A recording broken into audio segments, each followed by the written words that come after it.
cow. What the world? Good. It's literally beneath us. There's a cave right here. Yeah. See, there's a... Oh. In November 2020, Chris returned to his Lake Travis property after dark to track wild hogs using GPS collars, not knowing the night would bring him face to face with something unexplainable in the Texas sky. What started as routine wildlife tracking quickly turned disturbing when equipment began failing without explanation, and the property's deer started behaving erratically.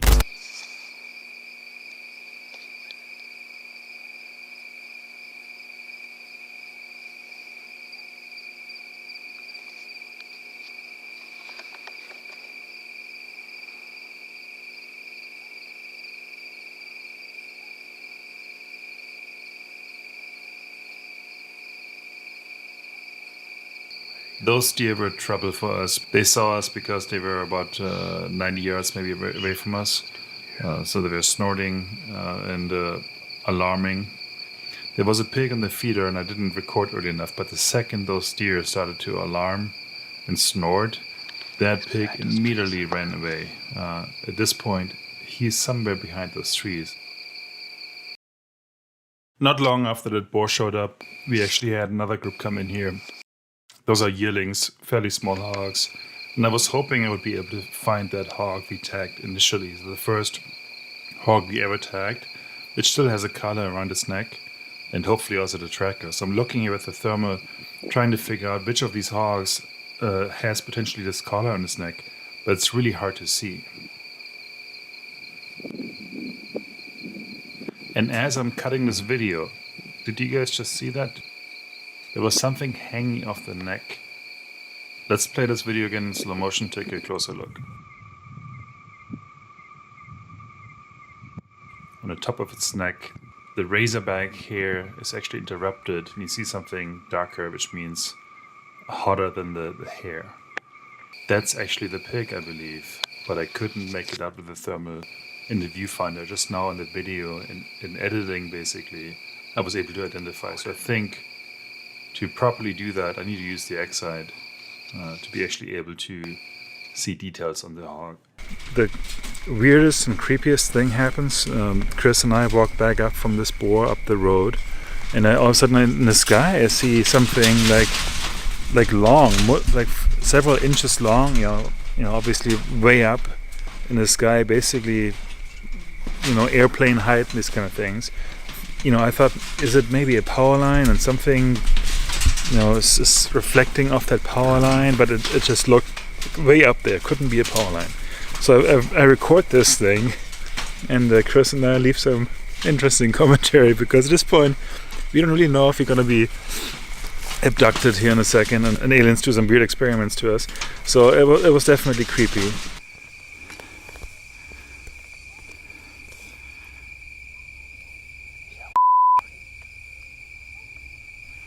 Are there power lines up there? There's something like... Maybe. That's creeping me out. I didn't see it moving.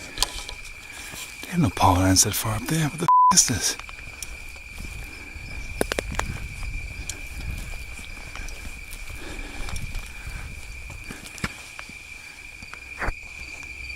It looks like Santa Claus in it. What the hell is this? Then I also remember those Starlink satellites, and I recently read in the news how close to each other they are, and they're actually quite disturbing to astronomy photographers and people like that, because it is such a giant constellation on the sky. And I think sure enough, those are the Starlink satellites. First time ever I got to see them. I don't know how often that happens or how often you can see them, but it doesn't come through the video as good because it was just the phone video, but you can see it. Strange experience.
Suckers. Not today, devil.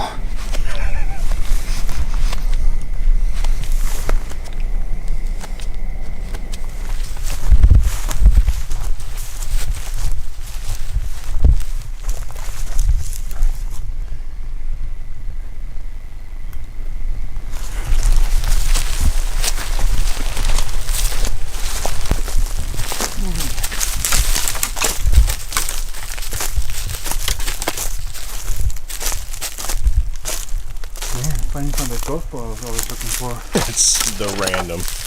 That is so random.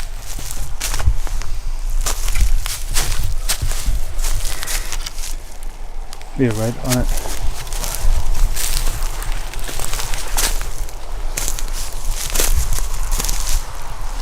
Oh. Sure enough. Holy crap. Sure enough.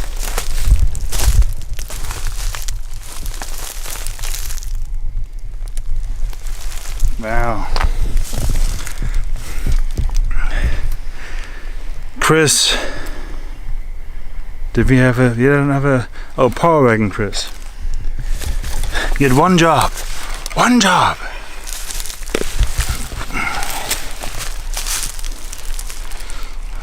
For America.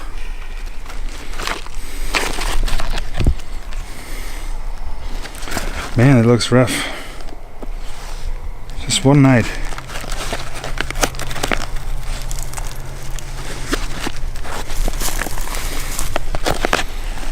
Crazy.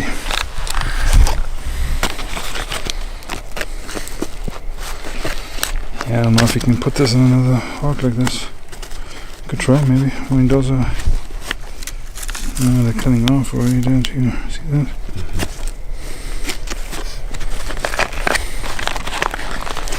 Probably just try it all over again. So we found it. And got my golf ball back. I hit that in Fluga, but came all the way over here. Son of a gun. I thought for sure it was still in the pig. I thought it was moving away when we heard the squeals, yeah. Something was in here. Mm-hmm. So I heard something, you know, huffing or whatever over there. So, alright, let's try to find our way out of here. Some mysteries, Chris realized, were better left unsolved, and some hunts revealed that the line between predator and prey was far thinner than anyone wanted to believe. The GPS tracker sat on the truck's dashboard, its battery slowly recharging, ready to reveal more secrets about what moved through the darkness of the Lake Travis property. But after tonight, Chris wasn't entirely sure he wanted to know.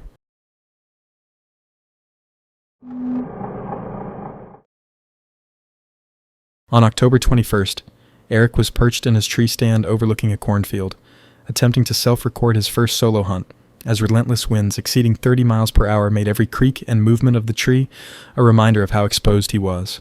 The harsh southern winds had been battering him for hours, making it impossible to hear anything approaching. He'd set up decoys hoping to lure a buck, but the extreme conditions were wearing him down both physically and mentally. Then, without warning, something changed.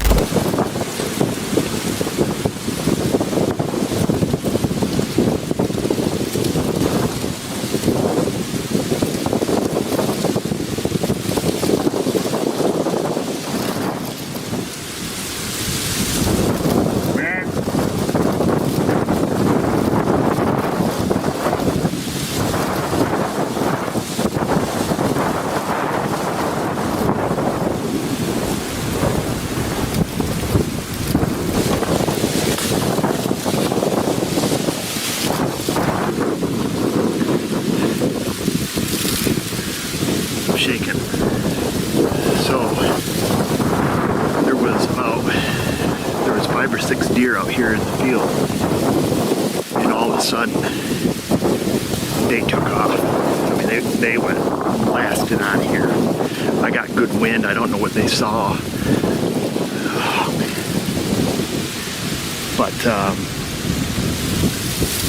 all of a sudden this big black bear comes out of the woods over here. Comes right down the edge of this cornfield. I just shot it at like 3 yards. It's just laying over here dead. I gotta calm down a little bit before I get down. Dude, he was about ready to come up my tree, and holy cats, I gotta sit down. I'd like to find my arrow. Lots of blood. Ah, dang it. Okay, so he broke my arrow off. At least we get the broadhead back. Okay. Holy cats. Dude, that was the most crazy thing I've ever done. I thought alligator hunting was going to be the most crazy. Coming on you. Okay. So, blood trail. Not that we need it. Lots of blood. It'd be nice if we could find the back of my arrow. Okay, let's just go over the fence here.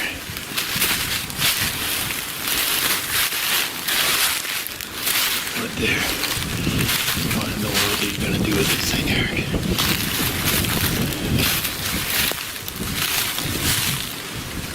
Okay. Well, I waited a while, set my bow down. I know he's not faking it. He or she. Oh, there's my arrow. There's the back half of my arrow. Holy cow. What the world? Good. There's the back of the arrow. Oh, lost my knock. That's alright. Wowzer.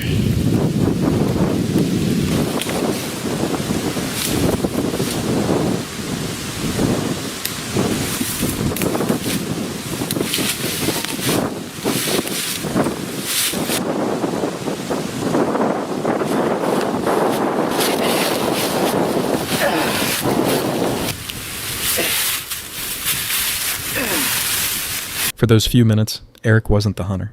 He was simply trying to survive an encounter with something far more powerful than himself.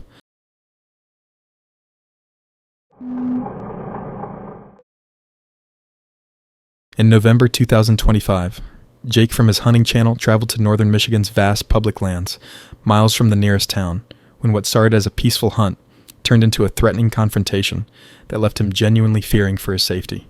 Jake and his hunting partner Mitch had never hunted this remote section of Michigan before.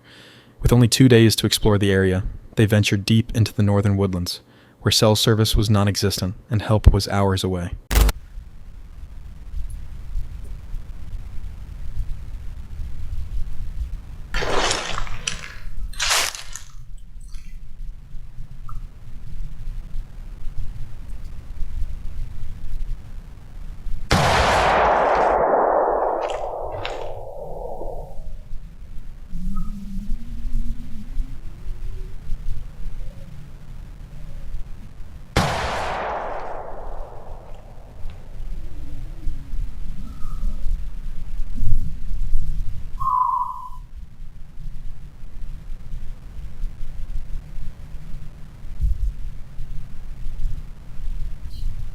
So for a little more context here, I'm sitting about 120 yards from the property line, facing away from it. And as soon as I shoot, I hear some loud talking and door slam on what sounds like a permanent blind, which from looking at my map after the fact, it seems like they actually have their blind on public land. But I hear people start to walk my direction, so I move towards them because I don't know where I hit the deer or if I hit the deer, and I don't want to spook it if it's still alive. And my microphone was acting up, but I captured most of the conversation.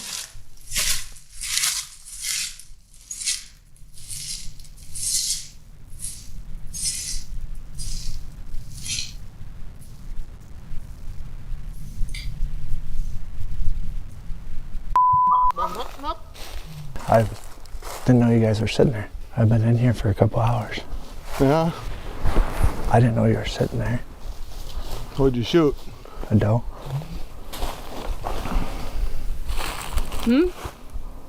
I don't know if she's dead or not, so if we could try not to talk too loud. You know where the private property is? Yeah, I know where Where? the line is. It's right over here. Probably know right where my bait is too, eh? I've never been in here in my life, sir. Yeah, whatever. I might as well check my traps since I'm back here.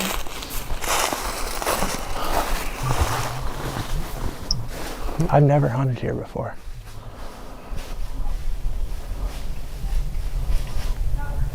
There's a camera right next to my trap.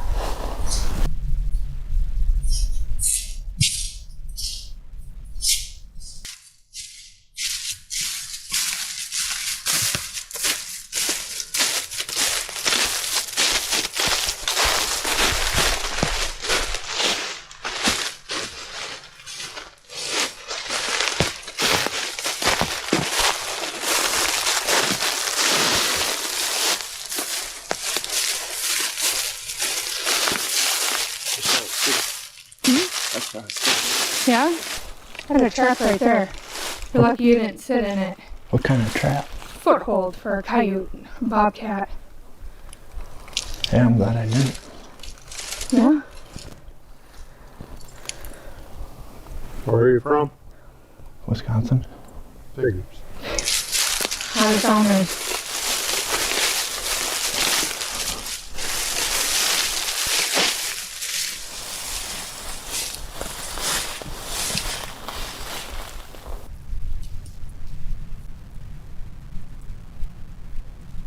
Back to your rattling too? Said were you back to your rattling your horn still? Where are you shooting? That way. I had no idea you guys were sitting there, had bait. I came in from that way, and I sat down on this hill because it was too calm to keep moving and scout around anywhere else, so I just sat down. I'm not trying to mess your hunt up, I swear. I just came up here to try to get some venison.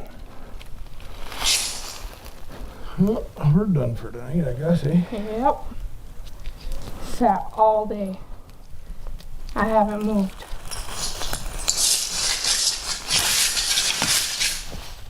Does nobody ever come in here and hunt on the public, or? Not normally. What? Where's this deer you shot? I don't know. I shot at her over there and she ran off. Hopefully she's not running further now that we're talking here. She ran that way. Hunting on public land, I bought a license. I'm not doing anything illegal, and I'm not trying to mess your hunt up. Like I said, I won't come back. I'm sorry that you sat there all day, but You know where the property line is? I do. It's right over there. I got a map on my phone that shows me right where it is. Were you here last year too? No, I've never been here before, I told you. Yep, we'll find the deer.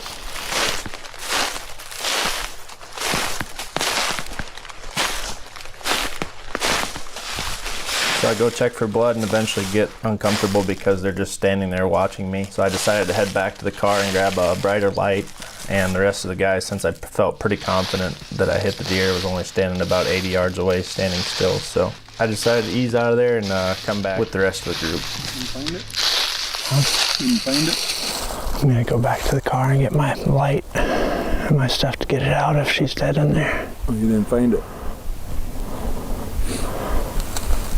You're gonna walk all the way to the car to get your and come back in here?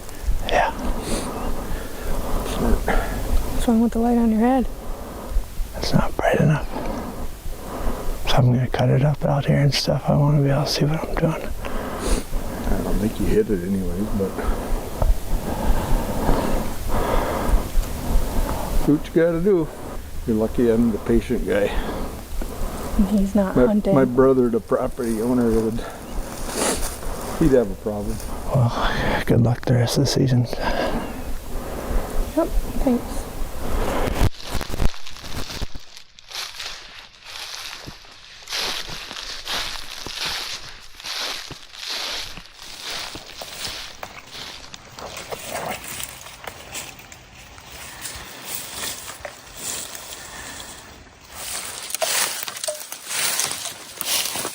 Come here, you pedo. Thank you, Lord.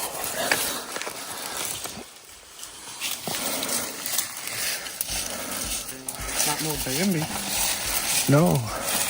North Country, though. Sometimes the most dangerous thing you can encounter in the woods isn't an animal at all.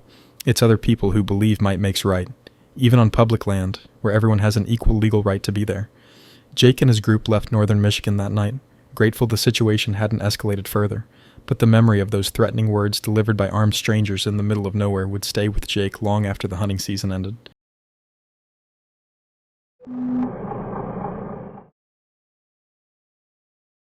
In late October, a father and son hunting team returned to their successful spot on public land, hoping to fill another tag during deer season. What started as a routine hunt would end with a terrifying, near-death experience that no amount of preparation could have prevented. The high wall area had treated them well just days before. The terrain naturally funneled deer down the hillside, and doe frequently used the spot to escape pursuing bucks during the rut. It seemed like the perfect setup for another successful hunt. The father remained perfectly still in his cedar tree, while his son filmed from a nearby position. That's when an unexpected visitor appeared.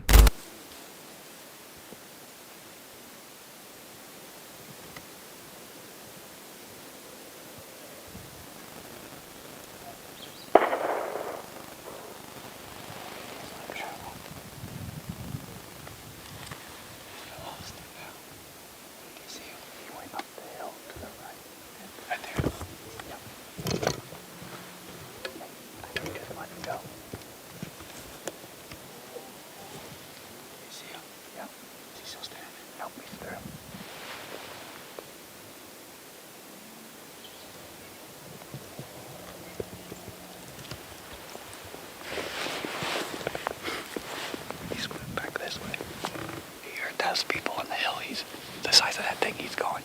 You realize he was at 20 yards, but he was just on the other side of the fence, at broadside, not paying any attention. I thought he was going to jump the fence right there, and then he was perfect. That buck did not one gunshot, and he was gone. Imagine the first shot that goes off during rifle season.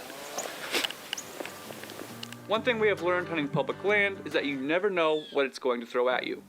Whether that's an unexpected encounter with a big 8-point you didn't know existed just 30 minutes ago, or the countless ups and downs that happened during a hunt. And what we didn't know was that seeing a big buck wasn't the event we were going to be talking about when this hunt was over.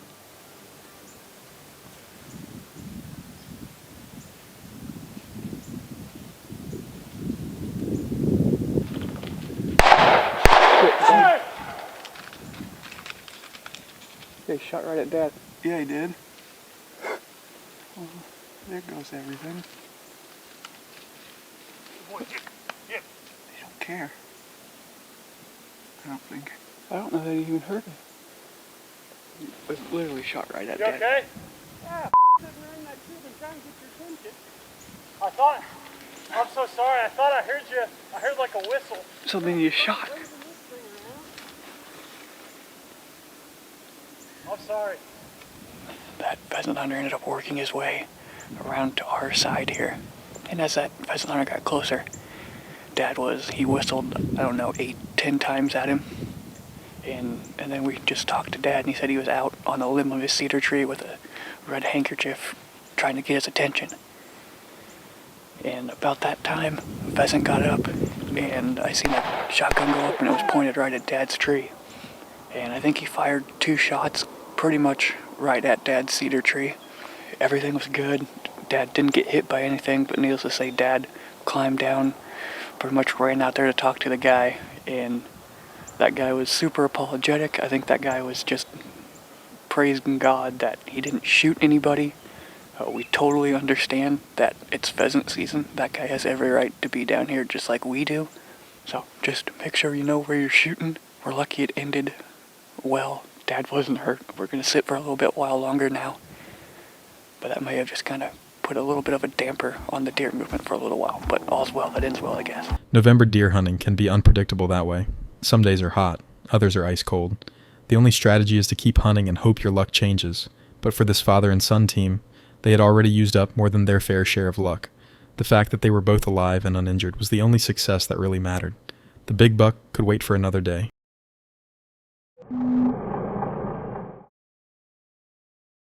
When a wildlife explorer ventured into the Amazonian wetlands of Bolivia, he had no idea that the forest's nocturnal side would reveal dangers lurking just beneath the surface. After spending the day observing river dolphins and wildlife with his friends and guide Yomar, everything changed as darkness fell. The sounds of daylight were replaced by something entirely different, the eerie silence of the forest floor punctuated by movements in the shadows. At 2 o'clock in the morning, the explorer decided to investigate what was moving through the darkness. Stepping outside into pitch-black conditions, he could barely make out a single light in the distance where Yomar was waiting. Yomar had lived his entire life in the jungle and learned to hunt with his father as a child. Now, they were about to search for something far more dangerous: jaguars. Oh, it's pitch dark here. You have to be a skilled driver, and a torch is a must. Oh, what's that flash? No? Is that his eyes? That one? Yeah. No, this one here.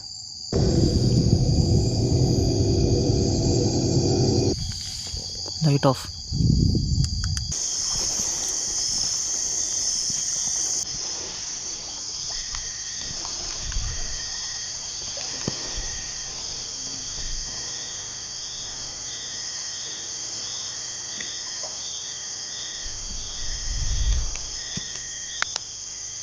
It's a fox mark.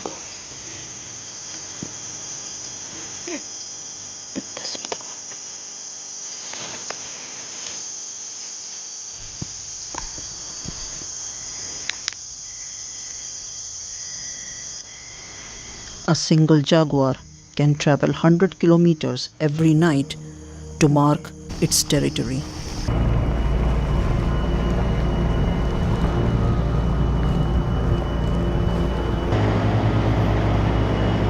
Oh, there's a caiman there, right in front of you. Yeah, right in front of us.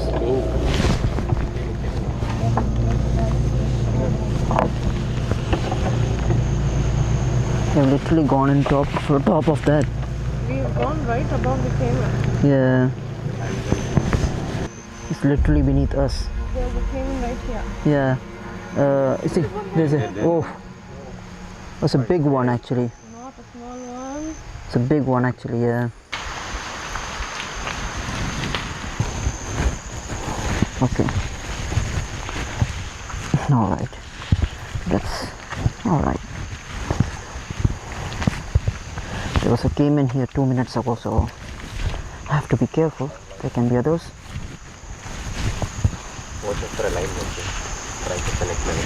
So this is basically an abandoned lodge here. Nobody lives here now.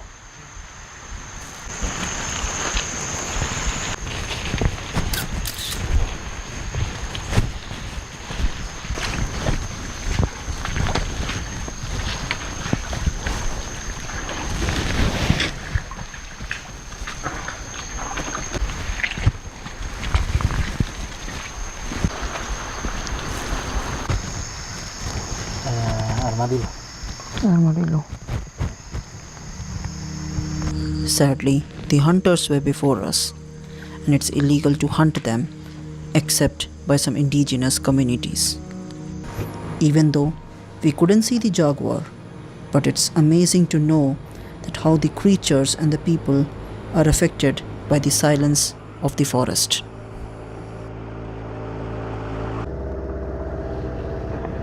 As morning finally arrived, the danger of the night gave way to one of the most spectacular sunrises the explorer had ever witnessed. The Amazon had shown both its beauty and its hidden threats in a single, unforgettable journey. The explorer thanked his guides, Julie and Alvaro, for making this dangerous expedition possible, knowing that few people would ever experience what he had witnessed in those dark hours.